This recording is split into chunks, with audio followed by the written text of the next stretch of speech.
Hey guys, tonight we're slipping into silk robes, crouching beneath the weight of a scholarly topknot, and fanning ourselves slowly with the kind of fan that doesn't even pretend to make a difference. We're heading back, way back, to a Korea ruled by the Joseon dynasty, where scholars endured sweltering summers using little more than brains, bamboo, and blocks of ice hacked from frozen rivers. You're going to squint at scrolls until your eyes cross, ink your brush until it freezes, and do everything in your power not to sweat through your dignity. This isn't a story of grand conquests or epic battles. No, this is a tale of humans trying very hard not to overheat in the name of knowledge, etiquette, and civil service exams. It's the stuff of glacial pacing and chill determination. And yes, there will be ice. Literal, glistening, hoarded ice. You probably won't survive this, unless you're the kind of person who's fully committed to staying awake through a dissertation on antique inkstones and Confucian sleep etiquette. Before you get comfortable, take a moment to like the video and subscribe, but only if you genuinely enjoy what I do here. And let me know in the comments where you're listening from and what time it is, because nothing says global community like falling asleep to the same frozen ink story on different continents. Now, dim the lights, maybe turn on a fan for that soft background hum, and let's ease into tonight's journey together. You step into the hazy warmth of a Joseon-era courtyard, somewhere between the 15th and 18th centuries, where the cicadas scream like unpaid interns, and the sky sweats sun into every square tile. Your robe, dyed in serene browns and whites, weighs heavy against your back. It sticks in the folds. There's no such thing as breathable fabric when it's woven by candlelight and philosophical oppression. Across the courtyard, a scholar sits cross-legged. His face shines like lacquered wood, but his posture is composed. A stack of scrolls rests beside him, each one whispering of land laws, virtue ethics, and the kind of family tree that would make a DNA test run in fear. He doesn't flinch, doesn't blink. He's meditating, or possibly just too hot to move. You're here for a reason. You want to understand what it took to study, survive, and stay dignified in the face of relentless Korean summer heat. And yes, you're definitely curious about how ice entered the picture, centuries before electric fans and iced Americanos. First, let's clear up one thing. Joseon summers were not polite. Humidity wrapped around everything like a clingy ghost. And in a society obsessed with hierarchy, image, and proper decorum, losing your composure in the heat could cost you more than your dignity. It could lose you respect, opportunities, maybe even your job if you look too shiny in front of the wrong official.so people adapted. Scholars, in particular, had to find ways to beat the heat without seeming like they were trying too hard. That's part of what made it all so wonderfully boring and brilliant. You walk past a low wall, glancing into an open study room. There's a narrow desk, a writing mat, an inkstone carved from imported Chinese slate, and a pot of brush pens with bristles made of rabbit hair, goat, or, if the scholar was fancy, baby deer. Beside the desk is a jar covered with cloth, packed with something suspiciously frost-like. If that's not your imagination. It's crushed ice. Here's where things get cool, literally. Korean scholars sometimes cooled their ink to keep it fluid and their brushwork smooth. Ink thickens in heat, becomes gloppy, and you can't very well paint the subtle sorrow of a moonlit mountain scene with ink that behaves like pudding. So yes, they ice their ink. But ice doesn't magically appear in July. Enter one of the oldest Korean bureaucratic miracles, the ice storage system. Starting each winter, massive blocks of river ice were cut, hauled, and stored in subterranean chambers called sukbingo. Think of them as ancient refrigerators, engineered with angled stone and airflow systems to keep ice solid for months. These storage houses were strategically placed near palaces and government offices, and only the elite had access. Now, here's your first reality check. The guy icing his ink probably wasn't doing it himself. Ice was a luxury, distributed through strict supply chains, and usually reserved for royals or top-ranking scholars. The everyday student? He sweated. He fanned. He dreamed of ice like it was a mythical beast. Still, even the less elite found clever ways to deal with heat. That's where ink and ice come together, not just in function, but in metaphor. Think about it. Ink, cool and precise, held all your ideas. Ice, silent and temporary, was the hidden engine behind your mental clarity. Historians still argue whether ink icing was a widespread practice or mostly a palace-level perk. Some scrolls describe it like it was as common as eating cold noodles in the summer, while others treat it like the exclusive trick of high-status aesthetes. Either way, it happened. And it's just the start. A breeze brushes past you, barely. Enough to stir the leaves, not enough to cool your skin. You look up. A servant glides by with a tray of wet towels and barley tea cooled with slivers of frost. This tea, called boricha, isn't just refreshing. It's medicinal. Koreans drank it to soothe their stomachs, calm their nerves, and, let's be honest, because it was the closest thing to a legal air conditioner. The scholar nods politely at the tea, dabs his brow with a folded silk rag, and goes back to copying a passage on filial piety. You try to read along, but the brush strokes begin to blur, not because of the heat, but because you're slipping deeper into the quiet rhythms of the past. You spot a dragonfly on the edge of the ink pot. It twitches once, then lifts into the air, silent, graceful, like a symbol you half remember from a dream. Before you know it, you're sitting beside the scholar. The world smells of wood smoke, old books, and melted wax. You don't understand the words on the page, but the mood? The mood is universal. Stay cool, stay smart, and don't let them see you sweat. You shift on the stone veranda and immediately regret it. The sweat pooled in the crease of your knee makes a squelch you'd rather not discuss. Welcome to summer in Joseon, Korea, where you can practically hear your skin sizzling under your scholar's robe. And yes, this robe, your hanbok, looks majestic. Crisp, white hemp undershirt, dark overcoat, wide sleeves meant to imply calm, discipline, and refined taste. But under this elegant outfit, you're basically a slow-cooked dumpling of anxiety and sweat. The thing is, you're not even the worst off. Some of your fellow scholars are older, rounder, and more committed to the full formal ensemble. There's a man to your left whose forehead is perpetually glistening. He's on his third fan and fourth sigh this hour. But social rules don't allow for sloppiness, even in the heat. You keep your back straight and your face blank, like you're not seconds away from melting into the wood. Beneath the surface, of course, everyone's suffering. That's part of the game. Confucian decorum demands calm, restrained dignity, but Joseon summer demands a constant internal scream. You do your best to juggle both. You raise your arm to fan yourself, slowly, once every 5 seconds. Too fast, and you'll look desperate. Too slow, and you'll pass out. This is the scholar's version of cardio. You glance around. Some of the others are cheating. They're using folding fans, not the cheap kind you get at souvenir stalls, but silk ones, painted with ink washes of cranes or plum blossoms. These fans are double duty, cooling device and social signal. The better the fan, the better the scholar. One guy even has a fan with a little poem he composed. It's titled Sweat on My Neck, but Wisdom in My Soul. He's proud of it. You hate that it's kind of good. The sun climbs higher. It's only mid-morning, and already you're dreading the afternoon. Insects drone like they've been paid to cause a headache. You wonder if it's possible to drown in your own armpit. Probably. Scholars back then didn't write about that, but it feels plausible. Still, there are perks to this heat, if you're observant. The doors to the scholars' hall remain open, not for fresh air, because that concept doesn't exist, but because the layout of Joseon architecture actually helped with airflow. Sort of. Korean hanok houses were built with open courtyards and wooden floors raised off the ground. That meant a little cross breeze could sneak under and through the living areas if the wind felt generous. Right now, the wind is on break. You squint toward the back of the courtyard and see a boy carrying something in a cloth bundle. He's barefoot, with legs streaked in dust. The bundle glistens faintly. Ice. Just a sliver. He's delivering it to the senior scholar's quarters, a little perishable luxury wrapped in etiquette and status. You begin to think about the logistics of ice again. It haunts you now.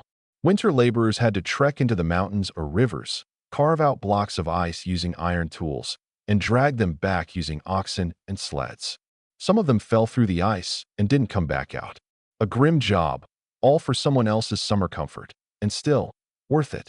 That ice kept your ink cool, your tea chilled, and, for a lucky few, your posture perfectly frozen in place. Historians still argue whether the use of ice in scholarly life was symbolic or practical. Was it truly about cooling tools and bodies? Or was it also a metaphor for clarity, order, and virtue under pressure? The written records leave room for both. You lean back, shifting slightly. Under your seat, the bamboo mat creaks. It's hand-woven, paper-thin, and surprisingly effective at keeping you from sticking to the floor. Another Joseon summer survival tool. Along with the tea and the fans and the icy ink pots, there were also those mats, sometimes made of split bamboo, other times of woven reeds. They made studying slightly less awful. Marginal gains. Every drop of sweat not stuck to your leg was a small victory. You reach for your fan again. This time, you let your hand linger at the edge, fingers tracing the painted edge. The image, a quiet moon over a riverbank, brushstrokes so faint they feel like whispers. The name of the painter is scrawled in the corner. It's your mentor's signature that he gave it to you last year, after you passed your preliminary exam. It was a reward and a warning. Knowledge is coolness, he told you. Ignorance is sweat. You weren't sure if he was being metaphorical or just deeply annoyed by your performance. You smirk at the memory. And then you stop, because smirking uses face muscles, and those are now too hot to activate. Somewhere in the hallway, a bell rings faintly. Not a Western-style ding, but the soft clack of wood against wood. That's the call for study rotation. Time to move from poetry to philosophy, which in this weather feels like going from frying pan to wok. You rise. Carefully. No sudden movements. That's how robes bunch, and your back can't take that again. As you walk into the study hall, the smell of ink and dried paper surrounds you. Comforting, almost. It smells like thought. The floorboards creak under your steps. You settle down again, cross-legged, spine straight. The scholar beside you is already scribbling something about natural order and governing the self. You pretend to read. A tiny ant crawls across the floor in front of you. You envy its freedom, its shirtlessness, its singular purpose. You, on the other hand, are stuck between heat stroke and obligation. Somewhere above you, a sparrow chirps once, then disappears. The hours stretch, sticky and slow, the sun casting sharp shadows through wooden beams. You breathe in. You breathe out. You endure. Not because it's pleasant, but because you're a scholar, and scholars suffer beautifully.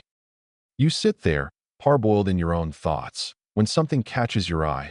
An old man, perhaps in his 70s, his beard as wispy as smoke and just about as permanent. He's reclining slightly, using a jade pillow behind his neck. Jade, cool to the touch, naturally. While the rest of you are steaming in your own robes, this man is lounging like an aristocratic lizard on a slab of gemstone.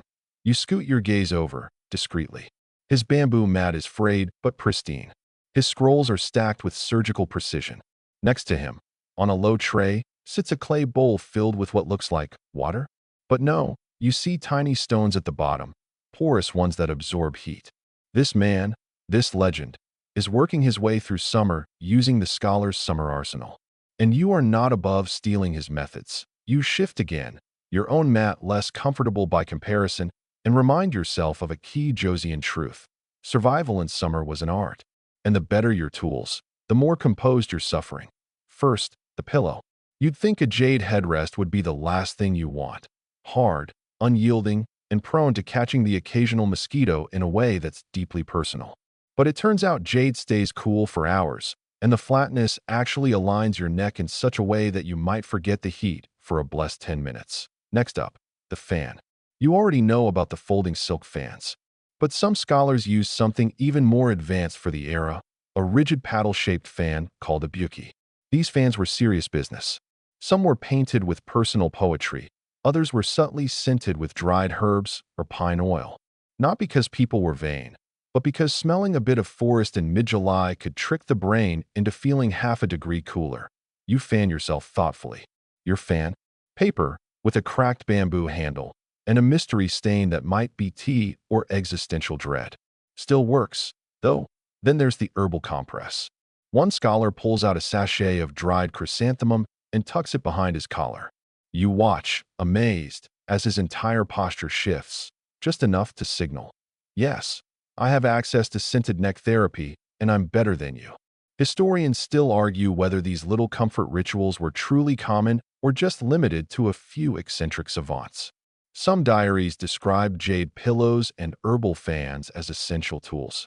Others never mention them at all, focusing instead on the grind of memorizing Confucian classics under relentless sun. But one thing is certain. If you had the right tools, you had an edge. Not just for comfort, but for focus. And in the Josian world, focus was everything. You turn your gaze to the scholar closest to the edge of the veranda.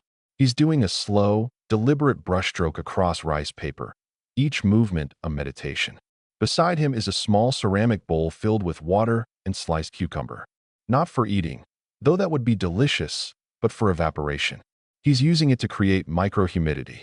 As the water evaporates, it cools the air around him slightly, and it smells vaguely like a spa. Another technique: open a book to its widest page and fan it gently.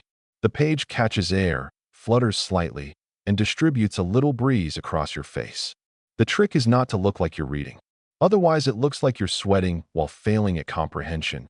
You lie back just slightly, feeling the burn of the stone tiles under your elbow. Time slows. The air grows thick with cicada calls and the faint crackle of brush tips on paper. This is the sound of summer study, of hot ink and slow minds. You almost admire the stubbornness of it all. How no one here dares to complain. Instead, they build tiny weatherproof rituals out of objects. Bamboo mats to lift you off the sticky floor. Linen sleeves that drape and breathe. Paper umbrellas for walking between pavilions. Not because the sun is charmingly poetic, but because your brain might cook if you don't. Some scholars even kept small jars of pine vinegar near their desks. Not for cleaning, though that was part of it, but because a dab on the wrist was thought to cool the body. Plus, it masked the smell of 9 hours of dignified sweating. You take all this in and wonder, were these men geniuses of adaptation, or just extremely committed to not admitting discomfort? In the far corner of the courtyard, someone clears their throat. A servant enters, balancing a wooden tray. It holds bowls of Hyonmi cha, brown rice tea, served cold. The cups are hand-carved, slightly uneven, and already collecting beads of condensation. You accept your cup. You sip. It's nutty, refreshing, and just this side of lukewarm. You imagine the process it took to brew and cool this. Boiling water over a charcoal brazier, letting it steep for hours, then setting it in a shaded alcove with maybe, a pinch of ice from the palace storehouse. You don't care. It tastes like a reprieve. The tea makes you sleepy. You stretch your legs, slowly, like you're not pretending you just cracked a hip. A breeze, finally, sweeps across the stones. Everyone reacts at once. A collective exhale. A few fans pause. The old scholar with the jade pillow even lets his eyes drift shut for a full 5 seconds. That it's a moment of shared grace. You think about what it means to try this hard to stay cool. Not with gadgets or luxury, but with ingenuity and extreme restraint. There's a scholar in the records who supposedly meditated so deeply during a heat wave that his body became like ice. Of course, historians suspect he just passed out. But the idea stuck, and maybe that's the point. This wasn't just about staying cool. It was about showing that you could endure anything. That you could think clearly when others fainted. That your mind stayed sharp while your clothes melted into your skin. You finish your tea and stare into the sky. A dragonfly zips overhead, escaping the heat with wings that shimmer like glass. You lie back again. The jade pillow guy? Still not sweating. You wonder if that's enlightenment or just extremely good posture. The fan flutters in your hand again, slower now. Not because you're cool. No, you're not. But because your wrist is starting to cramp. Even your sweat is sweating.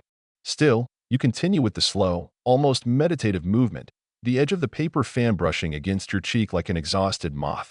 Time doesn't pass here, it simmers. You glance toward the far end of the courtyard, where a low stone wall guards a modest outbuilding. The Sukbingo, the ice storage. It's more legend than building at this point, the stuff of summer daydreams. No bigger than a cottage, built partially underground, packed with straw and stone, its thick walls designed to trap cold like it's a precious gas. Ice collected in winter was sealed inside, often with salt, then retrieved months later, rationed carefully for scholars, nobles, and anyone clever enough to befriend the right servant. A fringe theory whispers through the ranks sometimes that the royal court once stored sweetened rice cakes in the ice vaults, just for the king to enjoy frozen dessert in July. It sounds absurd, almost rude, but oh, what you wouldn't give for an icy rice cake right now. Historians still debate whether common scholars, like you, really had access to Sukbingo stored ice, or if that luxury was reserved only for royalty and government officials. But some journals do mention it, small chunks, carefully wrapped in cloth and delivered to respected elders or high-ranking Confucianists, especially during exams. And those exams. Oh, those beautiful, terrible exams. You shift slightly, feeling your legs start to tingle in that deeply unhelpful pins and needles way. You're trying to focus on the page in front of you, a passage from the Analects. But all you can think about is how your thighs have become mood boards for various humidity levels. Still, you concentrate. Because this isn't just reading. It's preparation. The Guizhou, the state examination that decides everything, looms like an unblinking eye in the future. If you pass, you rise. If you fail, you study again. And again. Until your teeth fall out or your fingers forget how to hold a brush. You dip your brush in the inkstone. The ink has thickened slightly from the heat. You remember how this ink was made, carefully ground from soot and resin, often in blocks decorated with dragons or Confucian sayings. And yes, sometimes cooled in ice water. Ice-cold ink was said to flow better, to maintain its black richness under the oppressive sun. Your own ink isn't cold, but you stir it gently with your brush, pretending it is. Behind you, someone lets out a long, slow breath like a sigh aged in oak. You glance back. It's that same old scholar, still reclining against his jade pillow. His fan is still. He is not dead. Probably. You admire the way he's doing nothing. With authority, you go back to your calligraphy. The words come slow, partly because of the heat, partly because you're trying to make every character elegant enough to impress a ghost. One wrong stroke and you risk transforming humility into eggplant. It's happened before. To someone. Maybe you. Beside you, a younger scholar folds his knees and leans forward, nearly knocking over his ink dish. Rookie mistake. He whispers a line from a poem, maybe Tang Dynasty, maybe something local. It's about snow on bamboo. A joke. You chuckle. Quietly. Because loud joy has no place in a courtyard where everyone's ribs are steaming. Still, laughter. It's a small rebellion. You notice the ground beneath you has started to cool slightly. Just a shade. A whisper of comfort. The sun has moved on, leaving you in the fringe of shadow that stretches from the northern pavilion. That building, with its high eaves and paper-covered lattice windows, is angled specifically to catch and redirect wind. A classic trick of Hanok design. The kind that proves ancient architects were basically wizards in disguise. Some scholars used to build little water basins at the corners of those buildings, shallow trays that caught the wind and sent cool air through rooms as if by sorcery. You think about making one, or living inside one.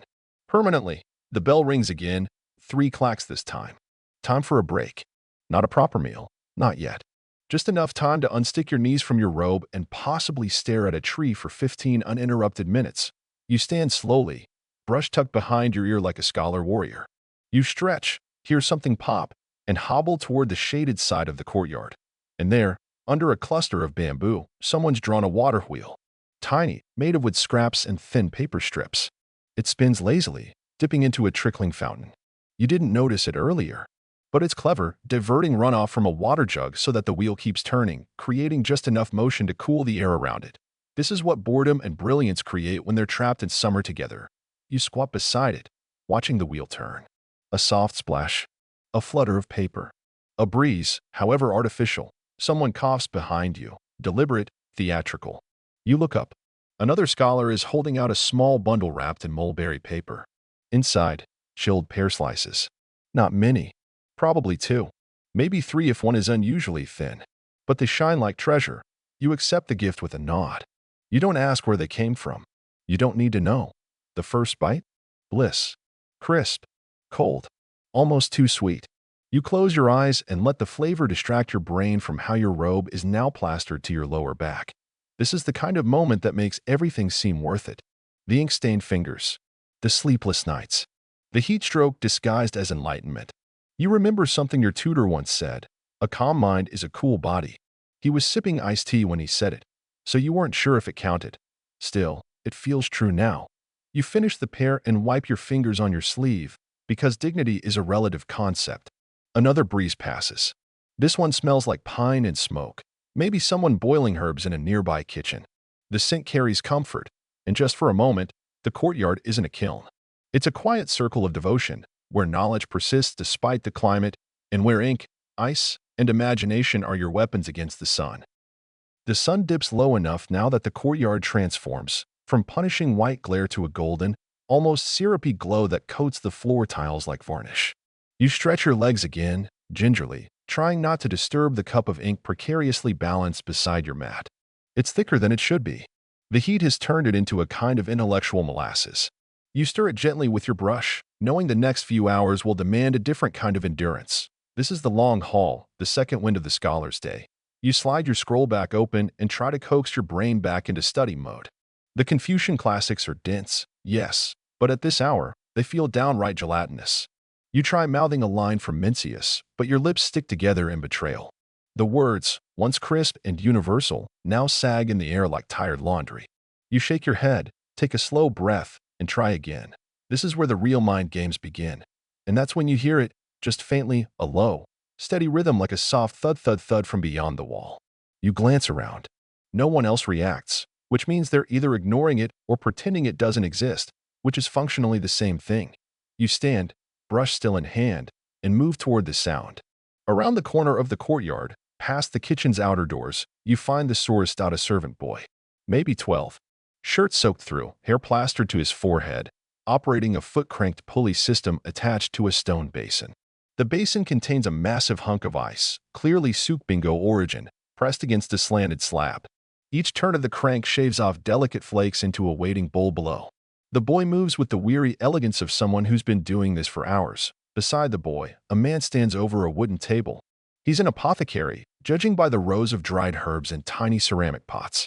He selects a few sprigs of perilla leaf and shiso, sprinkles them into the shaved ice bowl, then adds a few drops of fermented plum extract. A primitive, herbal granita. Chilling out, Josian style. You watch, mesmerized. The ice glints like treasure. It hisses softly as it melts into the bowl, a sound you didn't realize your brain was craving. He hands it off to a messenger, who disappears with it, likely on the way to the senior scholar's room. You don't ask for a taste, but you do commit every detail to memory. Because if there's one truth in this blistering society, it's this. Knowing how to keep your head cool, literally, can buy you favor, time, or even a better mender.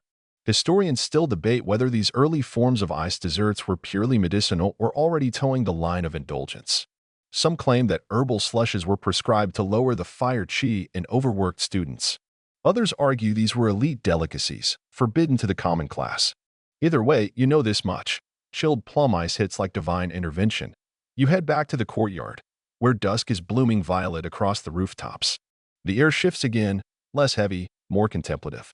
This is the scholar's hour of synthesis. You stop memorizing. Now you connect. Themes from your text fold inward. A passage from Zhu Xi aligns unexpectedly with a line from The Great Learning, and for once, it doesn't feel like cramming. It feels like clarity. Still, your body reminds you. Clarity doesn't lower body temperature. So you adapt. You do what many have done before you. You set aside your books and pull out your cooling scroll. It's not for reading. It's for fanning. Large, thick rice paper backed with bamboo, decorated with a poetic image of mist rising from a mountain stream. A quiet reminder of how your soul could feel. You use it to waft cool air toward your chest and neck, not frantically, but with practiced grace. This is not desperation. This is cooling as performance art. You remember a fringe story, told once by an old tutor with half his teeth missing. He claimed that the finest scroll painters of the royal court made illusion scrolls, landscape scenes that were so psychologically cooling, so expertly composed, that merely gazing at them for an hour could lower your pulse. Scientists today would scoff. But you believe. Because that scroll? That stream? You'd live inside it if you could. The light dims further. Servants light oil lamps around the courtyard, setting them into recessed wall niches and ceramic lanterns shaped like cranes and fish. The flames flicker, projecting slow-moving shadows that dance across the floor tiles. And with the soft orange glow comes the hum of night insects, replacing cicadas with crickets like a change in musical score. A fellow scholar nearby lights a stick of incense, something sharp, citrusy, probably citronella. Keeps the mosquitoes from giving you additional regrets. He waves the smoke toward you lazily. It's an unspoken offering. You nod in thanks. You get back to your studies. This time, you're not forcing it. The words return, their meanings clearer, their strokes easier. It's as though the heat was the static, and now, finally, it's quieted. You flow. Not quite genius. Not quite sleep. But somewhere in that narrow margin of late-evening enlightenment that scholars spend their lives chasing. And just when you think it can't get more atmospheric, a light breeze brushes in from the north, curling over the courtyard wall, rustling the corners of your scroll like a whisper. You pause, mid-stroke, brush suspended in the air, and smile. This is the moment. You aren't cool, exactly. But you've mastered the heat. Or at least, you've joined the long tradition of those who refuse to let it win. Ice, ink, and ingenuity, that's your trinity now. I in the background. Someone begins softly reciting a poem. Something about moonlight on lotus leaves. You don't catch every word, but the rhythm fits. You close your eyes for a second, allowing it to carry you. And somewhere far off, in the shadowed reaches of the city, the Sukbingo sleeps beneath the ground, silent, secret, waiting for its next summons. You like knowing it's there. Like knowing that deep in the heart of Joseon, someone thought to save a little winter for the rest of us. The moon has now climbed over the rooftops like an old friend dragging itself into your view, full, pale, and slightly smug. You're still on the mat, legs crossed, back a little stiff, but feeling miraculously not awful. The worst of the heat is past. What remains is a kind of thermal aftertaste clinging to the air, but you're used to it. It's like how your clothes smell faintly of roasted barley tea after a week in a scholar's dormitory. Now comes the strange calm. The kind where exhaustion loops back into focus, and your brain, slippery all day, starts sticking to things again. You pick up your brush. The ink is smooth now, as if softened by moonlight. The strokes glide, steady, not rushed. This is what you waited for all day. Your midnight window of clarity. You're not alone. A few others are still awake, silhouettes hunched under hanging lanterns, whispering quotes or scratching out essays with furrowed brows. One scholar is muttering to himself in meter, probably testing a new Seijo poem. Another is pacing, mouthing philosophical arguments under his breath, as if preparing for a duel with Socrates at dawn. The courtyard is quieter now. You can hear the breeze sneaking through the bamboo groves, shaking leaves like coins in a monk's begging bowl. The air has a damp chill to it, the kind that reminds you how much temperature is relative, how even lukewarm feels refreshing after a day in the inferno. You reach for your tea gourd. What's left inside is lukewarm barley brew, slightly bitter but better than nothing. You swish it in your mouth like a wine critic and swallow with the drama of someone pretending they didn't just drink something the temperature of bathwater. You've learned to make peace with small, underwhelming comforts. And then, a sound, the soft crunch of sandals on gravel. You glance up. A senior scholar enters the courtyard, his robe fluttering gently behind him, hands tucked into opposite sleeves. He's a legend in your school, rumored to have passed the Guizhou on his first attempt, then declined a government position to live among the thinking. He also allegedly beat a provincial governor at Go using river pebbles and a broken fan, but that might be the plum wine talking.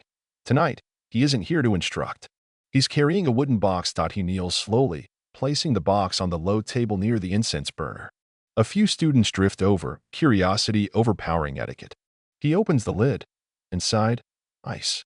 Again. But this time it's not for eating. Nestled in the ice are brushes. Ink brushes. Thick-handled, animal hair brushes used for serious, meditative calligraphy. The hairs are slightly frosted. He lifts one delicately, holding it like it contains a secret. You've heard of this. Bingbai, or ice brush, writing. A technique used by elite scholars to control both the brush and their internal temperature. Supposedly, writing with a chilled brush calms the heart, regulates breath, and makes each stroke more deliberate. Is it pseudoscience? Probably. Do you care? Not even a little.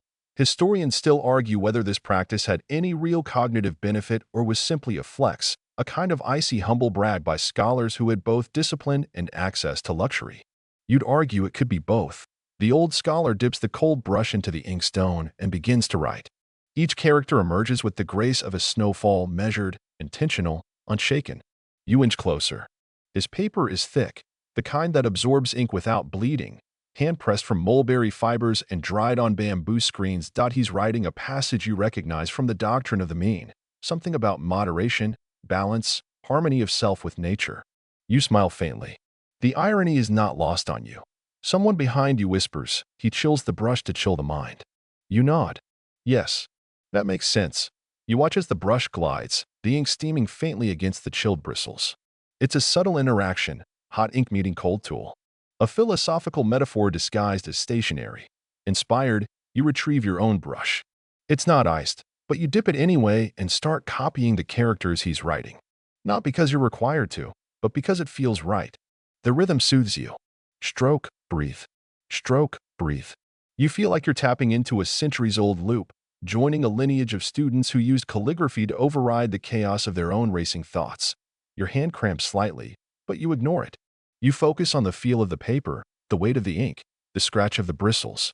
The world narrows down to the movement of your hand, the shape of each symbol, the breath between thoughts. You're not thinking about exams anymore. You're not thinking about sweat or heat or even the concept of time. Just ink and paper, brush and breath. And maybe this is what those old scholars were really after. Not just knowledge, but stillness.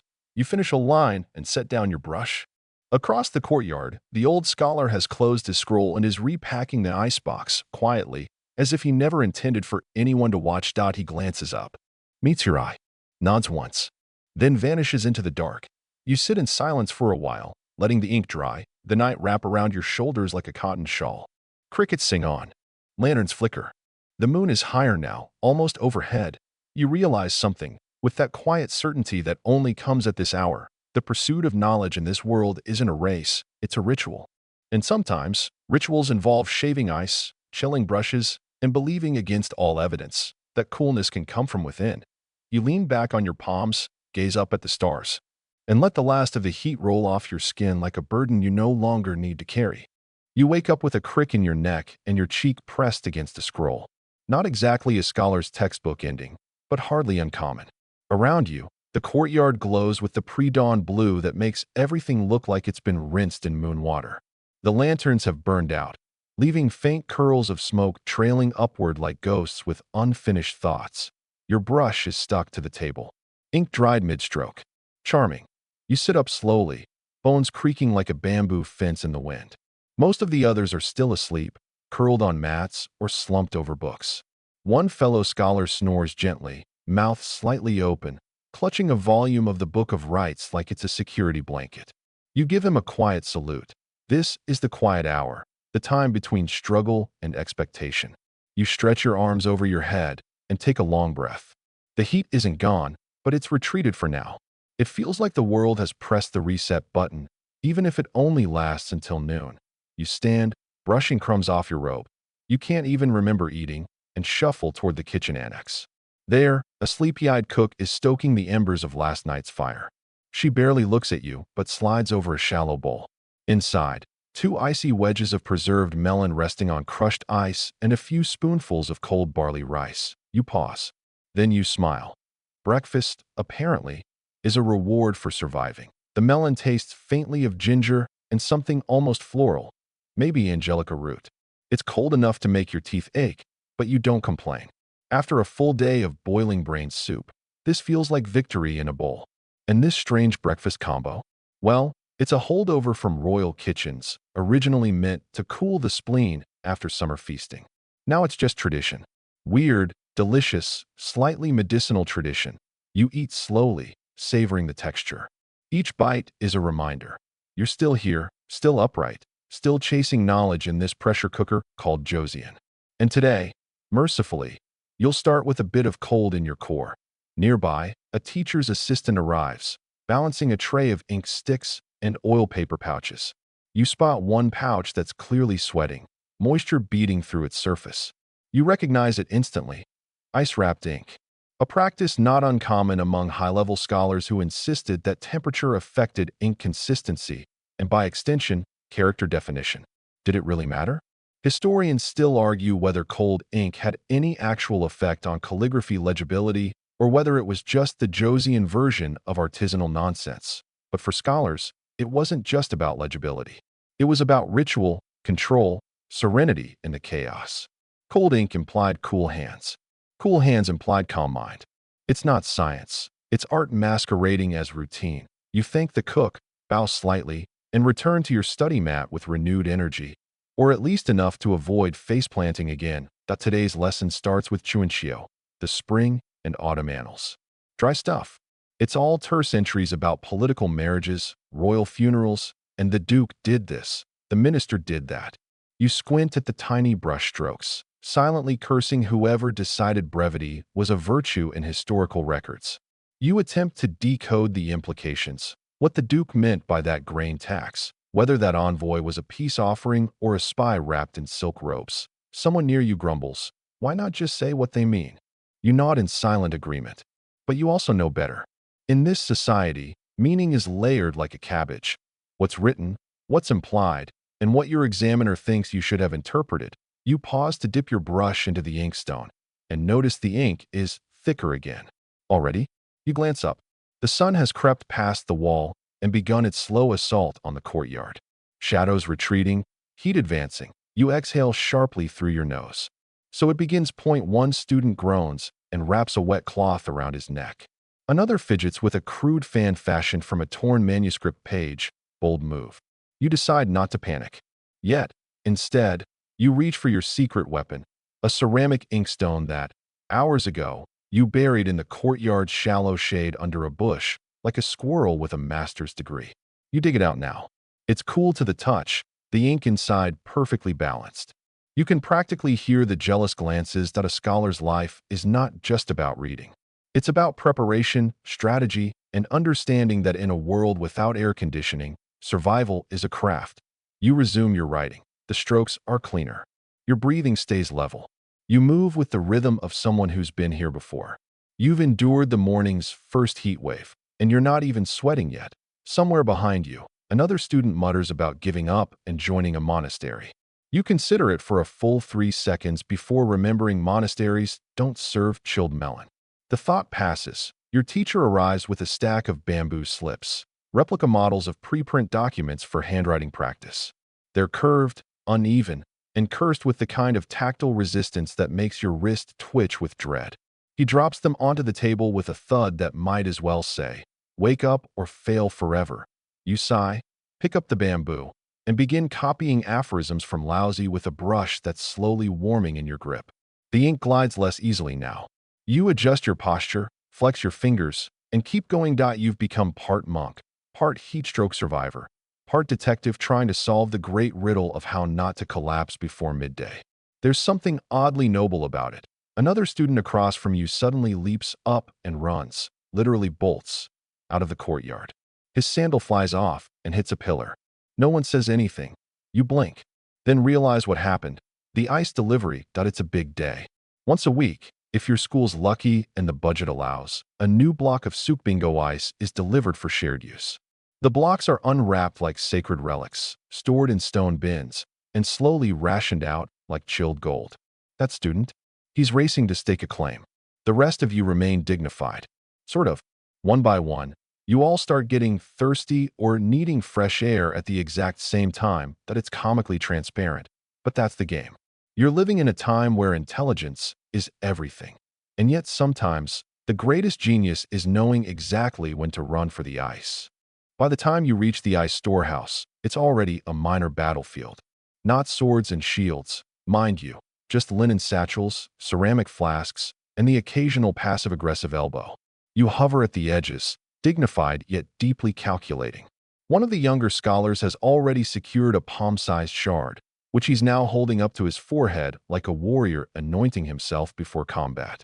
His eyes roll back with exaggerated bliss. Theatrics. Pure theatrics. But still, you feel it, a flicker of envy. The ice, stored deep in a stone-lined pit known as a sukbingo, still holds its ancient chill. That's the magic of these things. Primitive air conditioning hidden beneath the earth, designed with geometry so precise it'd make modern architects cry. The air is 20 degrees cooler down there, dry and sharp like the start of autumn.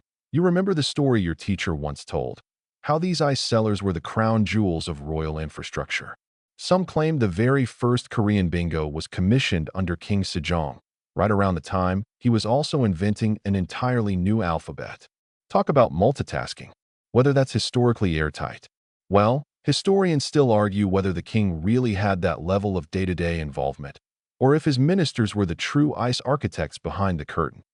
Either way, the result was a genius design, a stone vault dug into hillsides, lined with straw and wood, sloped just enough for meltwater to drain, sealed tight all winter. In January, palace workers would lug in huge blocks from frozen rivers, store them carefully, and by summer, voila, your very own frost vault. You finally managed to barter for a small sliver, traded 2 pickled radishes and a vow of silence on someone's botched Confucian essay. You wrap it in a damp cloth and tuck it into your sash, letting the cold radiate into your spine. Bliss, back at your study mat, the atmosphere has shifted. The heat's creeping back in like a bored house guest. Shadows are gone. Stone tiles radiate upward. You feel it rising through your soles. But for now, you've got ice in your robe and just enough mental clarity to keep going. Today's assignment is brutal, an interpretive commentary on the Analects. Not just translation, commentary. The kind of task that separates students from savants. You're expected to unpack every line like it's a suitcase stuffed with double meanings. Your eyes land on the phrase, to learn and to practice what is learned. Surely it is a pleasure? You snort. A pleasure? Depends on the day, Confucius. Your brush scratches against the page, and you dive into the weeds. Context, tone, implied politics. Some scholars argue this line implies a broader obligation to society, that learning is meaningless unless enacted. Others claim it's more introspective, a suggestion that true satisfaction comes from repetition. Still others say it was Confucius flexing on lazy students. Honestly, that last one rings true right now. You shift, the ice sliver pressing into your ribs. Momentary shiver. You ride a little faster. A friend sits down next to you, clearly miserable, holding a teacup filled with cold river water and what looks like. Wait, is that ink? You raise an eyebrow. It's experimental, he mutters. Ink-infused barley tea. Might improve memory. Or kill you. He shrugs. Worth the gamble. Quirky methods are a given this time of year. One scholar supposedly buried his inkstones in pig intestines to keep them cool and supple, though no one ever asked him to dinner again. Another wrote with a brush carved from fishbone because he swore it channeled fluidity. Fringe, maybe, but desperation births creativity. Especially when heat makes logic melt faster than butter in a kiln. You finish your commentary draft. It's not your best, but it's coherent and free of ink splotches, which already puts you ahead of the curve. You stretch your back, rolling your shoulders, and take a moment to observe the courtyard again. The water jars have started steaming. Birds have vanished. Even the cicadas are pacing themselves. Still, the scholars persist. Pages turn. Brushes whisper. You can feel the silent tension of minds pushing forward against the drag of heat, hunger, and sheer repetition. The scholar's grind doesn't break. It bakes. Your instructor arrives and silently begins reading the commentaries, one by one, with the cool disapproval of someone who hasn't needed to memorize anything in decades. He pauses at one scroll, raises a brow, and reads a line aloud. Learning is like chewing warm wax under the summer sun, both exhausting and weirdly inevitable. He looks up. Who wrote this? You consider hiding behind your gourd, but then he smirks. Not wrong. Everyone exhales. Sometimes, honesty buys you grace. After the session, you're granted a break, a rare, golden sliver of time unburdened by ink, scrolls, or philosophical riddles. Some students nap in the shade under the scholar pines. Others stagger off to the brook beyond the outer wall. You decide to follow them. The brook is shallow but swift, fed by mountain springs that haven't yet absorbed the day's full heat. You strip off your outer robe, roll up your pants, and step in. Cold shocks your feet like lightning in molasses. You grin like a bandit. A few others are already there, splashing water on their faces, trying to submerge their study scrolls just enough to cool them without causing damage. One guy actually brought his inkstone and is furiously grinding ink right in the stream, muttering about natural cooling equilibrium. You're not sure if he's a genius or about to ruin his entire academic future. You dip your hands, watching the ink stains from earlier swirl away. It feels symbolic in a lazy poetry sort of way, like washing off failure or pride, or whatever emotion you no longer have time to name. Above you, the sky has gone hazy, blanched by noon. You know it's only going to get hotter. But right now, you're standing in cold water with clean hands, surrounded by others just as stubborn as you. And that, oddly enough, feels like a kind of victory. The brook cools your shins, numbs your feet, and untangles the tension in your calves. You close your eyes and imagine for just a moment that you are not a scholar with a dozen Confucian maxims swirling in your head, but a mossy stone, completely still. One of the younger students starts humming, something melodic, almost folksy, and the sound blends with the rushing water until it feels like the brook itself is singing to you.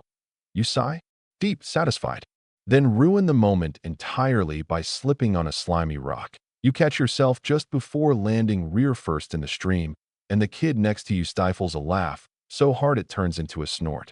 You glare with the weak indignation of someone clearly too heat-exhausted to carry out any meaningful revenge. Still, you splash a bit of water his way, and the two of you share a quiet grin. You head back to the courtyard with a renewed sense of cool, literally and metaphorically. On the way, you spot a curious sight: a wooden cart hitched awkwardly to a donkey that appears to be napping mid-blink. The cart's piled high with bundles wrapped in straw and a strange sort of woven netting to the helm. A man who looks like he's made of lacquered leather and tea leaves. He's fanning himself with one hand and picking at his teeth with the other. You approach out of sheer curiosity. "Library delivery," he mutters before you can ask. "Rare scrolls. From the south." Your eyebrows go up. Southern provinces were known for housing some unusual texts. Ones deemed too free-thinking or mystical for the capital, but not quite scandalous enough to be banned. You peer inside one of the bundles and spot a title: "On the Circulation of Wind and Water in the Body." Definitely French. Confucius didn't write that. You murmur dryly. "Didn't have to," the man says, hopping down from the cart. Sometimes knowledge bubbles up from the cracks. You smirk. The phrase sticks in your mind. The bundles are offloaded and sent to the restricted wing of the Academy's library, which you know from experience is equal parts sacred and suspicious. That's where they keep the texts considered unorthodox, but not heretical. Medical treatises, Taoist reflections. One scroll rumored to be written by a woman. Gasp. You wander into the library after them, mostly following your nose. The scent of old paper, dry wood, and chilled clay jars makes the air feel 10 degrees cooler. It's the perfect refuge for a mid-afternoon escape. You slip between shelves and find a quiet corner beneath a window shaded by thick bamboo. The light is soft, filtered, and the breeze through the slats carries a note of mint, probably someone grinding herbs nearby. You pull out a scroll almost at random. The title reads, "Techniques of Cooling the Mind and Body by Seasonal Element." You blink. Coincidence? Or fate? The scroll is handwritten, ink slightly faded, and parts of it read like a cross between a medical manual and the diary of someone who's had too much cold tea. Still, it's fascinating. One section describes the benefits of cold ink rubbed with mint leaves. Another suggests that writing while barefoot on cool stone enhances mental grounding. And in a truly bizarre footnote, the author claims that freezing one's brush hairs overnight results in cleaner lines and sharper thought. Historians still argue whether these practices were genuine medicinal efforts or just eccentric rituals by scholars driven half-mad by heat and ambition. You're leaning toward the latter, but it's impossible not to admire the commitment. You decide to test one out. Back at your mat, you place your writing brush in a small clay cup, half filled with cool water from the brook. You wait a few moments, then try a simple line of poetry. Just 5 characters. Nothing profound, but somehow, the strokes do feel smoother. Or maybe you're just telling yourself that. Either way, the placebo effect is real, and in this climate, any boost is welcome. Your classmates begin to drift back from their various hideouts. One wears a towel around his neck, like a scholar warrior. Another has fashioned a kind of personal tent out of a robe and 2 sticks, shielding his scroll from both sun and scrutiny. Desperation is the mother of innovation. The teacher reappears, again wordless, holding a new assignment. This time, a comparative essay on the philosophies of Xuanzi versus Mencius. Optimism versus pessimism. Are humans inherently good or inherently in need of correction? It's the age-old classroom debate, and you can already hear groans ripple through the courtyard. You get to work. Xuanzi argues people are born selfish and must be trained like crooked wood. Mencius, ever the softy, claims humans are innately kind, like sprouts waiting for sunshine. You lean towards Xuanzi today. Maybe it's the heat or the way your fellow scholars keep eyeing your inkstone like they're planning to borrow it forever. Still, part of you wonders if Mencius wasn't onto something. After all, despite the heat and the pressure, everyone keeps showing up, keeps trying, keeps copying scrolls and hauling ice and memorizing obscure quotes in the hope of becoming someone who matters. Maybe that's goodness. Or maybe it's just stubbornness. Hard to tell. You write late into the afternoon, long after the sun has dulled from white-hot to amber-angry. You pause only to sip barley tea from a lukewarm flask, chew a bite of dried persimmon, and rub the sweat from your temple. Then you hear it. A small commotion near the well. You glance up to see a scholar balancing precariously on the well's edge, lowering a lidded jar by rope into the dark shaft. He's smiling like a man who's cracked the code of the universe. "What are you doing?" someone asks. "Making cold ink," he says proudly. "Well-cooled. Gravity-assisted. Divine inspiration." You all stare for a beat. Then, incredibly, someone claps. Soon, everyone's lining up with jars and brushes. The well becomes a kind of makeshift refrigerator. The water's icy and pure.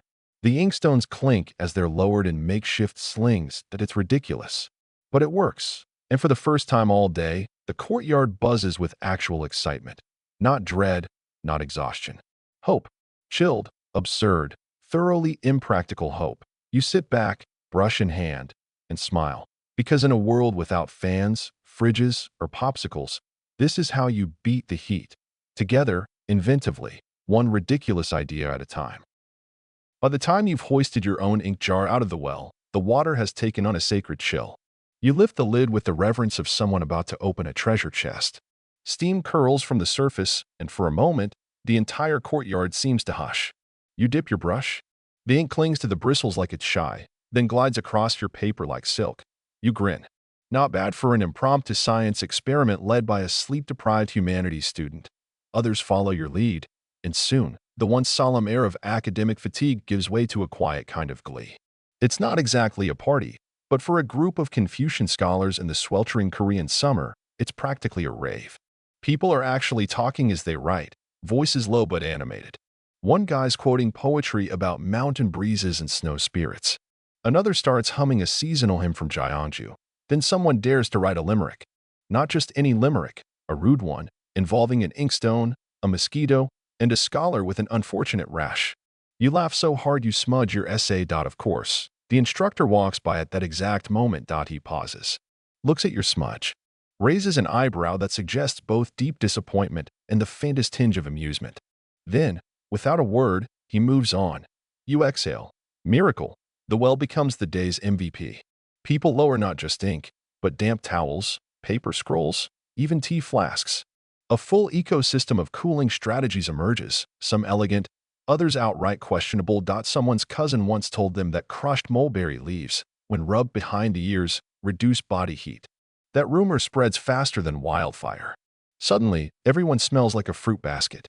Another student claims that placing jade beads under your armpits aligns inner currents. Historians still argue whether such tactics were medicinal science or just very sweaty wishful thinking. Your personal favorite involves setting your writing mat atop 2 bricks, with shallow bowls of water beneath them. The rising evaporation supposedly cools your thought aura, or possibly your ankles. You're not picky. You try it and swear the breeze feels cooler, though it might just be psychological warfare against the sun. All these strange methods stem from one shared reality. There is no retreat.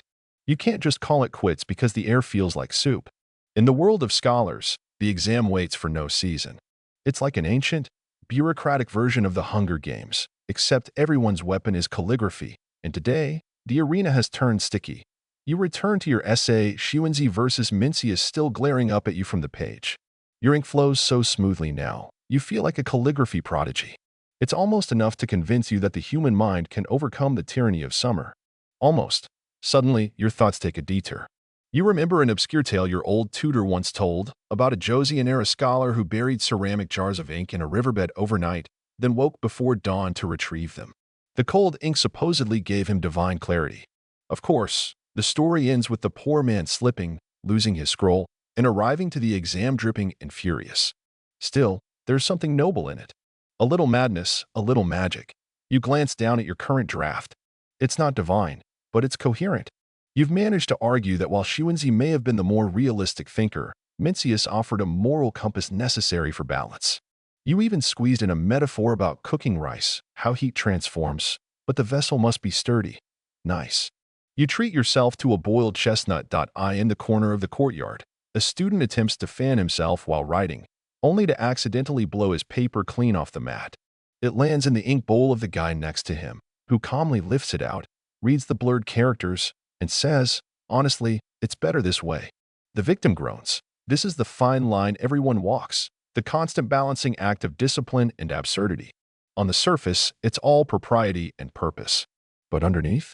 Chaos, ink stains, wet socks, cold jade armpits, and yet, from this bizarre alchemy, wisdom emerges. You stretch your legs and glance toward the sky. The sun is finally shifting westward, its brutal energy mellowing into something vaguely human. The shadows return to the courtyard, curling softly around the columns and stone tiles. You can breathe again, but then the wind changes, and with it comes a new sound, faint, rhythmic, metallic, clang. Clang. A bell. Small, ceremonial. The instructor appears again, this time holding a thin wooden stick and tapping it against the side of a brass chime. It's the signal for final revisions before submission. The mood in the courtyard shifts once more. This is it. Time to lock in. You sit back down, brush upright, and take one long, deep breath. Around you, others are doing the same. You can feel the collective tension, 1,000 stray thoughts herded into a final funnel. There's a kind of solidarity in the stillness. You revise your essay, fixing small phrasing, cleaning up any accidental smudges. You add one final flourish to your concluding line. Thus, while fire tempers metal, it is water that endures. Too poetic? Maybe. But it feels right. You blot the final character, let the ink settle, then gently roll your scroll and tie it with the blue ribbon provided that morning. The color is faint now, sun-faded, but you tell yourself it still looks dignified. One by one, students bring their scrolls to the front of the courtyard, where a lacquered box sits waiting. It's ceremonial, like placing offerings in an altar. Each scroll drops in with a soft thunk, accompanied by a mixture of relief and resignation. When it's your turn, you hesitate for just a second. Then slide yours in and step back. It's done. You retreat to the edge of the courtyard and collapse, not dramatically, just with the limp grace of someone who has nothing left to give. Your ink jar still feels cool in your hand. You press it to your forehead and sigh. The bell chimes one last time. Evening is near. The worst heat is behind you.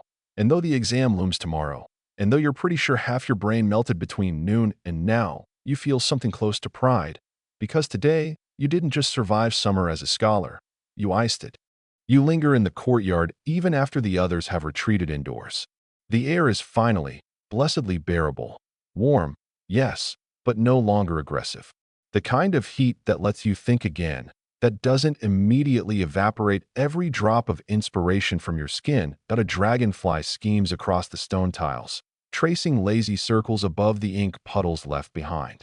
Someone's sandal, abandoned near the well, flaps quietly in the breeze like it, too, has had enough of today. You take a slow breath, and it tastes like damp stone, with smoke from the kitchen, and faintly, very faintly, the leftover ghost of mint from someone's cooling remedy. If you could bottle this moment, you would. Label it Scholar's Sunset and sell it as a candle. Probably overpriced. Still cradling your half-empty ink jar, you wander toward the outer hallway, a colonnade with long wooden beams and low benches where students often collapse under the guise of review. You pass a group of them now, legs sprawled in all directions. One kid halfway through reciting the Analects in his sleep. Impressive? Yes. Alarming? Also yes. You settle near a window and watch the shadows stretch. Somewhere in the academy, a dinner bell rings, a hollow, bamboo-like tone that feels more like a suggestion than a demand. Food would be smart. Your stomach agrees loudly. But your limbs are syrup, and the thought of movement feels theoretical. Instead, you eavesdrop. One student is deep in debate about whether using cold water to dilute ink actually changed the chemical properties of the ink itself. His opponent insists it's all psychosomatic, then goes on to explain, in excruciating detail, how spirit and brush must align regardless of temperature. You try not to laugh when someone mutters, "Tell that to the ink that froze my fingers off." This kind of chatter isn't uncommon. Scholars are like that, relentlessly curious, often ridiculous. One time, a student spent an entire week trying to write while holding his brush upside down, convinced it would train new neural pathways. It didn't. It just gave him cramps. But that's the thing. The serious and the silly live side by side here. For every scholarly quote engraved on stone, there's a joke about someone's inkstone being haunted. For every sacred Confucian maxim, there's a prank involving fermented soybeans and someone's sandal strap. You remember your own prank last year, placing a slice of cold tofu under the instructor's cushion during a heat wave. It went unnoticed for hours, until the instructor stood up and announced that truth has many textures. You still aren't sure if he figured it out, Your eyes begin to drift shut, lulled by the hum of insects and the rhythmic rustle of scrolls being tidied. The wood beneath you is warm, smooth with years of scholar sweat and ink spills. You're nearly asleep when you hear a soft clatter behind you, followed by a series of frantic whispers. You turn. There, behind the paper screen, is a group of students carrying a massive block of ice. Not just any ice, imported ice, from the Royal Ice Storage, no less. How? You mouth point. One of them winks. We know a guy. It's glorious. Crystal clear, wrapped in linen, already beading with condensation. They hoist it onto a low wooden table and begin slicing it, not with a blade but with taut wire, like they're performing surgery. Too big to eat, someone says. Too small to bathe in. Just right to worship. Another replies that they're not wrong. You watch as they carefully distribute the slices into flat ceramic trays, which they place at intervals around the room like mystical offerings. Slowly, the temperature drops. A single bead of water rolls down your arm, and you swear it's cooler than your own sweat. Then someone unveils the real masterpiece, a small bowl of shaved ice. Shaved ice. In this century that it's topped with something that looks suspiciously like mashed red bean and a drizzle of honey. Oh my Confucius, you whisper. Point. One of the students lifts a spoonful toward your face. You hesitate, just long enough to pretend you're debating whether it's scholarly to accept, then eat it in one bite, cold, sweet, slightly gritty, utterly divine. You sit back in a blissful daze. For a moment, nothing else matters. Not the exam, not the heat, not the fact that your robes smell like 5-day-old barley tea. Just you, a brain freeze blooming quietly behind your eyes, and the sound of young geniuses congratulating themselves over dessert. Somewhere, a scholar quotes the classics. When harmony is achieved, coolness follows. A few of you toast your bowls. Historians still debate whether these scholarized rituals were spontaneous acts of rebellion or semi-sanctioned coping strategies. In truth, they were probably both. When your whole life revolves around discipline, ritual, and rote memorization, a bowl of bean-topped ice might as well be revolution. Eventually, the ice melts, as all fleeting joys do. You help clean up, wrapping the linen carefully, pouring the meltwater into the garden basin where it hisses quietly into the thirsty earth. Evening deepens. The sky fades from warm apricot to ink-dipped indigo. The courtyard lights flicker on, simple lanterns with thin rice paper walls that tremble in the wind. Moths hover near the glow, and someone starts to play the Gaiagium softly from the second floor. It's quiet again. You wander back to your quarters, toes brushing against scattered bamboo leaves, ears full of the gentle hum of post-study silence. Tomorrow will be the exam, the real one. The one they've been preparing you for since you first learned how to grind ink and bow properly. You should be nervous, but instead, all you feel is ready. Or maybe just well-fed.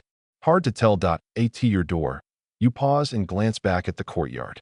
One student still sits by the well, holding an empty ink jar like it's a relic. His face is turned to the stars, eyes glassy with either wonder or sheer exhaustion. You nod to him, but he doesn't see. You step inside and slide the door shut behind you. Inside your room, the air is thick with the scent of pine and old paper. The window is cracked open, letting in a ribbon of cooler air that slides across the floor like a lazy cat. You kick off your sandals with a sigh that feels like it comes from your bones. You don't light the lamp immediately. Instead, you stand in the near dark and let your eyes adjust. The shadows soften the outlines of the room. Your writing mat, the low desk cluttered with ink stones and crumpled drafts, the folded robe hanging over a bamboo peg. Everything is still. Everything is waiting. You finally light the oil lamp, and its warm glow flickers across the walls. It's not a bold light, more of a whisper, just enough to see your notes for tomorrow's final exam. You sit, cross-legged, and open your scroll. Of course, you immediately notice something absurd. The corner of the page has melted. Well, not melted exactly. More like drooped. The humidity has warped it into a sad little curl. You smooth it out with a sigh and mutter something unkind about Mother Nature's vendetta against scholars. You start to read that it's material you've seen 1,000 times. Confucian ethics, hierarchical harmony, filial piety, the big trio. But tonight, under the sleepy golden flicker of your lamp, and with your brain gently sloshing in leftover ice water, the words feel different, more like poetry. less like punishment. Maybe it's the quiet. Maybe it's the sugar crash. But something about rereading these ancient texts at night, alone, makes them come alive in strange ways. You begin whispering them aloud, not for memorization, but for rhythm. The superior man is modest in speech, but exceeds in action. You roll the syllables in your mouth like they're tea. Warm, bitter, a little too honest. You stop on one line that always tripped you up before. Suddenly, it makes sense. Like the heat haze has finally lifted, not just from the sky, but from your mind. You jot down a small note beside the passage, something about metaphor and personal virtue. You'll probably hate your own handwriting in the morning, but for now, you feel like a philosopher on a roll. In the background, the wind kicks up slightly, rattling the bamboo shade outside your window. You think about how that wind has probably passed through hundreds of scholar dorms before yours, stirring the same half-baked thoughts, lifting the same scent of stale ink. And then you remember something. A rumor, whispered by an older student last spring, about a legendary scholar who once fell asleep during his final review and dreamt the answers to the exam. Not just vague ideas, but complete essays, fully formed, metaphors and all. He woke, scribbled them down, and placed first in the province. Of course, historians still argue whether that ever happened, or if it was just a cautionary tale designed to comfort students like you, teetering on the edge of mental combustion. Still, the idea has always fascinated you, that the mind, when left to drift, might pull answers from the ether, or the subconscious, or maybe just raw desperation. You close your eyes for a moment. Dreams come. Just that strange, delicious floating feeling, like your body has gone quiet, and your brain is humming softly behind the curtain. You get up, stretch, and pour yourself a tiny cup of barley tea from the clay pot on your windowsill. It's lukewarm by now, but still tastes faintly of roasted grain and calm. You sip and pace. The floorboards creak in a familiar rhythm. Left foot, right foot, creak. You walk a figure 8 around the room, letting your thoughts spill out in fragments. Virtue, application, compassion over compliance. You pause by the window. The moon is out, full and low, like a silver coin tossed lazily into the sky. Clouds drift past it in slow motion, gauzy and indifferent. Somewhere in the distance, a water wheel creaks. A dog barks once, then falls silent. You return to your desk and write one last line in your notes. Remember, Confucianism isn't about perfection. It's about consistency, about trying. You stare at it, then underline it. Twice, someone knocks gently on your door. You open it to find your roommate holding a scroll in one hand and a piece of dried pear in the other. You awake? You gesture at your lamp. No, I'm actually a ghost now. This is my haunting period. He tosses you the pear. Eat. You look like a melted candle. You nibble it while he flops down on the floor. He's brought his own inkstone and scroll, and before long, both of you are back to murmuring over character strokes and essay structure. It's oddly comforting, like a lullaby in academic form. Eventually, he yawns so hard his face folds in half and says, "We should sleep." You agree. You say it out loud, but neither of you moves, because here, in this last quiet hour before everything becomes real, there's a strange kind of peace. The hard part is already behind you. The sweating, the smudging, the emotional meltdown over a dropped ink stick. Now, all that's left is the final step. Tomorrow, you'll wear your best robe, tie your hair with the neat blue ribbon, and step into the exam hall with ink-stained fingers and a prayer stitched into your chest. But tonight, you're just a scholar on the edge of a dream, watching candlelight flicker across calligraphy, listening to the wind play tricks with the bamboo, and hoping, just maybe, that you'll be the one to dream the answers. You wake to the smell of pine and ink. The dawn light filters in like it's apologizing, soft, unsure, brushing over your blankets with a faint shimmer of yellow. Your bones creak before your eyes open. Sleep left you too quickly. The mat beneath you is slightly damp with sweat, and your scrolls are still fanned out across the floor like a paper explosion. You roll onto your back and stare at the ceiling. You had a dream. Something about a phoenix made of ice and a scholar trying to catch it with a calligraphy brush. It probably meant something profound. Or it was the red bean ice finally haunting you. Your roommate stirs in the corner, grumbling. Tell me that was all a bad fever. You sit up, bleary-eyed. If it was, at least the hallucinations were well organized.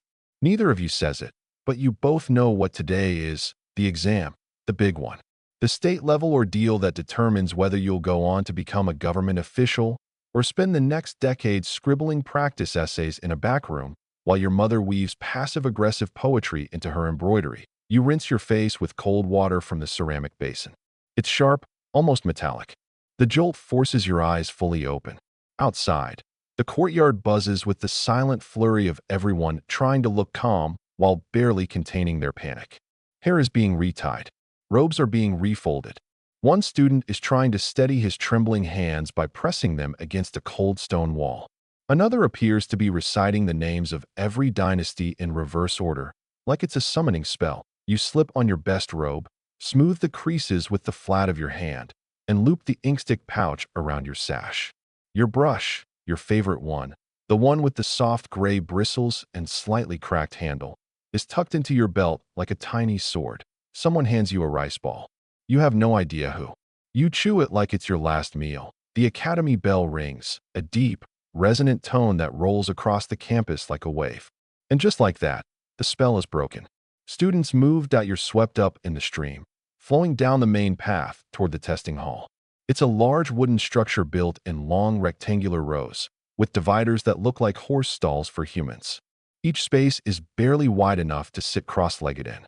Above each one hangs a strip of white linen with a number on it. You find yours, 47. Lucky? Debatable, but at least it's not 44. Everyone knows 4s are cursed. Something about the word sounding too much like death, which is comforting considering how often students whisper, "I'm going to die," before these exams. You sit. The divider's wooden walls close in around you. There's a tiny shelf to rest your inkstone on, a candle that will probably melt before lunch, and a small jar of water. That's it. No notes. No talking. No second chances. The proctor walks the rows like a monk with a clipboard. His face is unreadable. He drops a sealed scroll onto your writing board. You bow your head in thanks, or maybe apology. You're not sure which. You break the seal. The prompt is simple. Deceptively so. Discuss the relationship between virtue and governance using examples from history and the classics. Oh, well then, you feel your pulse slow. This isn't bad. In fact, this might be familiar. It's a topic you've agonized over a dozen times, muttered about in the bathhouse, debated over cold noodles, and even once explained with a metaphor involving iced tea and Confucius. That last one was not your best moment. You grind your ink. Slowly, deliberately. The stone surface is cold at first, and your hand trembles just slightly as you rub the stick in gentle circles. The water darkens, thickens. The scent of pine and soot rises. You dip your brush and begin. The first stroke is careful, clean. The second follows. And then you're writing, not from memory, but from somewhere deeper. Somewhere in your ribs. The words feel honest, not rehearsed. Like you're finally saying what you believe, not what you think they want to hear. You use a metaphor about rivers carving stone. About how strong governance isn't about forcing shape, but creating space. You quote Mencius. You weave in a reference to a famous official who once gave up his post to protest a corrupt ruler. Historians still argue whether that act changed anything politically, or if it was simply a moral stand that echoed through future generations. You say it matters either way. You pause. Breathed out, a drop of sweat rolls down your temple. It hits the page, smudging a character. You don't fix it. Somehow, it feels like it belongs. You keep going. As the hours pass, your back aches, your wrist protests, and your fingers cramp. But you don't stop. Not because you think you're writing the perfect essay, but because, for the first time, it feels like all the late nights, the overheated debates, the melted scrolls, and even the ice shavings under moonlight were leading to this moment. These characters, this story you're telling. Eventually, the bell rings again. You place your brush down gently. Your essay is complete. Your inkstone is dry. You stand. Stretch. Step back into the courtyard, blinking in the late morning sun. Your classmates are gathering, comparing expressions more than answers. No one speaks too loudly yet. The ritual isn't over. You're still waiting. For scores. For placement. For someone to say, "You made it." But for now, there's just the afterglow. The raw, strange peace that follows doing something hard. Really hard. And knowing you didn't quit. You walk slowly toward the well. Dip your hands into the cold water and splash your face. The world sharpens. You hear cicadas start their song again. Point one student collapses onto the grass, arms spread like a martyr. I wrote 3 essays, he groans. Another blinks, dazed. Was it just one? Someone else is trying to eat a rice cracker without sitting up. It's impressive and deeply tragic. You find a quiet spot under the shade of a ginkgo tree and sit down. For the first time in weeks, your mind is empty, and it feels good. You don't remember falling asleep under the ginkgo tree, but that's where they find you. Your face is tilted into a patch of sunlight that's made it through the leaves, and your mouth is slightly open in the way that always looks ridiculous in other people's portraits. But here you are, absolutely spent, a gentle snore escaping between breaths, clutching a half-crushed scroll like it might still have answers to give. Your roommate nudges you awake with his sandal. You died, he says flatly. I brought snacks for your funeral. You blink up at him. Are there sweet rice cakes? Would I show up to a haunting without them? You both sit in silence for a while, slowly chewing and watching clouds drift past like lazy thoughts. The cicadas are in full voice again, a high, buzzing choir of background noise that somehow makes the quiet even louder. You don't need to speak. No one does. The entire academy is in a kind of liminal space now, between the exam and the results, between identity and outcome. You lean back against the tree and exhale so deeply your soul might come out. Somewhere behind you, there's a laugh, half delirious, half horrified. Another student has just realized he forgot to write his name on the exam sheet. A small crowd has formed around him. One of them starts to weep. You all agree to pretend it didn't happen. In the days that follow, time shifts strangely. There are no more assignments, no more drills, no ice deliveries. Just waiting. Students drift like ghosts through the dorms, still too anxious to leave, too hopeful to return home. You wake up when you want. You nap in random places. You rediscover the joy of bathing for fun, not just hygiene. Point one afternoon, you build a fan from scraps of bamboo and leftover parchment. It doesn't really work, but it gives your hands something to do. Your roommate spends 3 hours trying to trap a mosquito between 2 scrolls and insists it's training for future administrative precision. The academy itself begins to relax. Meals last longer. The cooks whistle again. One of the senior tutors is caught asleep in the shade of the exam hall, his head resting on a stack of essay prompts like an exhausted tortoise. You wonder how many of your answers they've read by now. There's a whisper, faint at first, that someone's score has come back early. A cousin of a friend saw it posted in the provincial capital. You try not to listen. You fail. Historians still argue whether early leaks of exam results were ever truly reliable, or if they were just social games students played to manage hope. In your case, the only real result that matters will come on an official sheet, hung up under the big pine tree by the hall. And then, one morning, you wake to a sound that cuts through the air like thunder. The bell, but not the exam bell. This is the announcement bell. The one that says, "The list is here." You freeze. Outside, the academy comes alive like a beehive kicked awake. Students spill from every hallway and alley, robes flapping, hair half-tied, scrolls flying. The crowd gathers around the pine tree like moss to a lantern. You stand back. You wait. You tell yourself you're being calm, that you don't need to know right away, that it doesn't matter. But of course it does. You inch forward. The results are printed on thick paper, the characters bold and formal. They start at the top, as always, with the highest scores. The top 3 names are already being wept over, bowed to, hoisted onto shoulders. You're not among them. That's okay. You weren't aiming for gold. You just wanted a place. Your eyes skinned down. 5th place. 6th. 10th. 15th. There. Number 19. Your name. Your actual name, an actual ink, an actual writing that everyone can see. You stare at it long enough that someone behind you whispers, "Move." You step aside. You don't feel your feet touch the ground. You don't laugh. You don't cry. You just stand very still for a few moments, letting it sink into your bones. 19th place. You made it. The crowd shifts. New names are being celebrated. But for you, everything else has gone quiet.